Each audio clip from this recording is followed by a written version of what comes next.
건설업도 가능한가요? 예비 창업자도 신청할 수 있나요? 온라인 쇼핑몰도 될까요? 타이어 가게도 가능할까요? 정책자금 영상의 댓글로 가장 많이 들어오는 질문들입니다.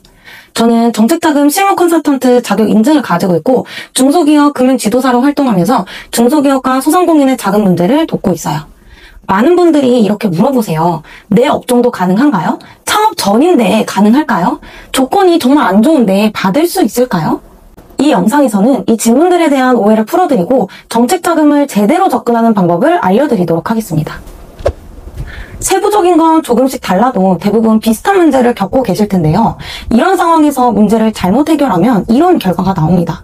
카드론이나 햇살론으로 시작해서 금리 15% 이상, 이자만 내다가 사업이 망하기도 하고 1,000만 원을 호가하는 컨설팅 선납금을 냈는데 진행이 안 된 경우도 봤습니다. 그래서 보통의 경우엔 안전하다고 생각하는 은행에서 신용대출부터 받거나 기관 콜센터에 문의하거나 인터넷을 검색해서 혼자 서류를 챙겨서 신청하기도 합니다. 하지만 해보신 분들은 아실 거예요. 이것도 한계가 있습니다. 은행은 자기 은행 대출 위주로만 안내하기 때문에 금리나 조건적인 면에서 손해를 볼 수 있고 기관 콜센터는 공문을 그대로 읽어주는 시기라 내 상황에 대한 맞춤 전략을 세워주지 못합니다. 공단에서 문자 받아보신 분들은 공감하실 거예요. 홈페이지에서 공지사항을 찾아 직접 확인하세요 하고 홈페이지 링크를 딱 던져주는 시기죠. 혼자 신청하면 순서나 자격, 타이밍을 놓쳐서 탈락하거나 그렇게 당장 상황이 급해져서 2금융, 3금융을 찾았다가 10에서 19%까지 정말 비싼 금리를 부담하는 경우도 보았습니다. 저는 정책자금 실무 컨설턴트 자격 인증을 받은 뒤에 바로 실무에 들어갔었는데요. 혼자 진행하다가 맡긴 분들 위주로 내가 해결해주겠다, 자신있게 맡겨보시라고 말했어요. 공문 열심히 읽었고요. 교육도 받았으니까 당연히 제가 도와드리면 승인이 날 줄 알았어요. 그런데 현실은 달랐죠. 제가 교사했을 때는 공문대로만 하면 됐었는데 공기업이니까 당연히 공문대로 할 줄 알았거든요. 근데 아무리 제가 공문대로 논리적으로 설명을 해도 실제 심사에서는 안 되는 겁니다. 그때부터 선배 컨설턴트 분들한테 물어도 보고 실패와 성공 사례를 찾아보고 그러니까 실제로 승인된 사례를 중심으로 분석을 했어요. 블로그와 유튜브, 인스타를 찾아보는 거는 정말 기본이었고요. 그리고 재도전 끝에 7,000만 원이라는 승인을 받았어요. 그때 저는 깨달았어요. 아, 정책자금은 단순히 공문대로 조건만 맞추는 게 아니라 전략 싸움이구나. 예를 들어서 트럭 초반에는 정부에서 주는 공짜돈, 무상지원금으로 사업 기반을 만들고 부채 비율이 높으면 먼저 대출 상품을 정리해서 신용을 높이고 운영이 안정됐다고 한다면 소상공인시장진흥공단의 정책자금, 성장 단계에 오르면 중등부, 신부 자금까지 이렇게 연결하는 식으로 우리 기업에 맞게 단계별로 로드맵을 설계해야 한다는 거예요. 구체적으로는 3가지 도움을 드리고 있는데요. 제가 하는 방식을 참고하셔가지고 내 상황에 맞게 적용하시면 됩니다. 첫째는 맞춤형 로드맵 설계입니다. 업력과 업종, 신용, 매출, 현재 상황, 자금 시기를 종합해서 내 상황에서는 어떤 기관에 어떤 상품을 신청하는 순서로 가야 하는지 그 계획을 명확하게 세워보는 거예요. 둘째, 종합적인 시야입니다. 정책자금 대출만 알아보는 게 아니라 정부에서 사업자에게 주는 무상지원금과 바우처를 활용하는 거예요. 공짜로 주는 돈이니까 기업 인증을 받아서 우리 기업의 가치를 높일 수도 있고요. 마케팅에 사용하거나 이를 이용해서 새로운 판로를 개척할 수도 있어요.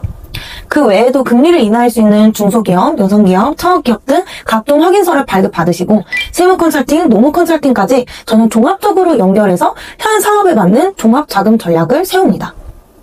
셋째, 실무 경험과 시행착오입니다.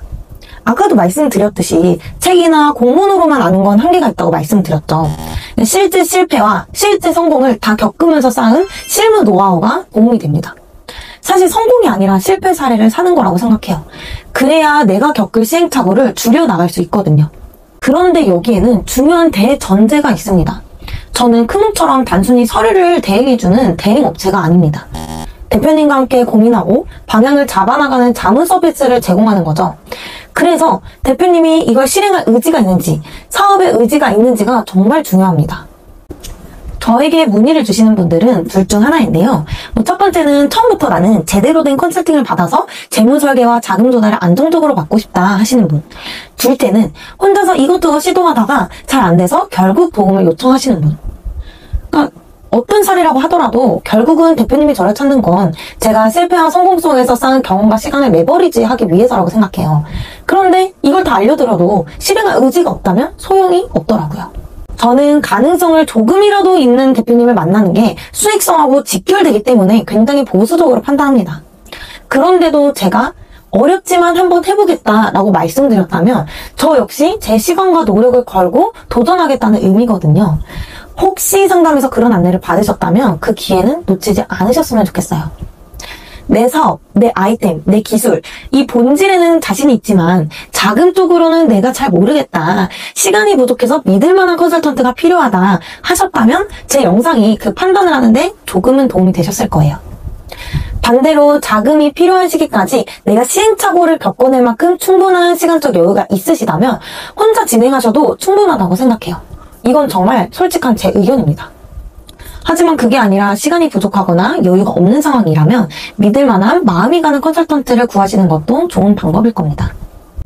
오늘 영상 끝까지 봐주셔서 감사합니다. 이 영상이 도움이 되셨다면 좋아요와 구독 부탁드리고요. 더 궁금한 점은 댓글로 남겨주시면 다음 콘텐츠 기획에 참고하도록 하겠습니다. 감사합니다.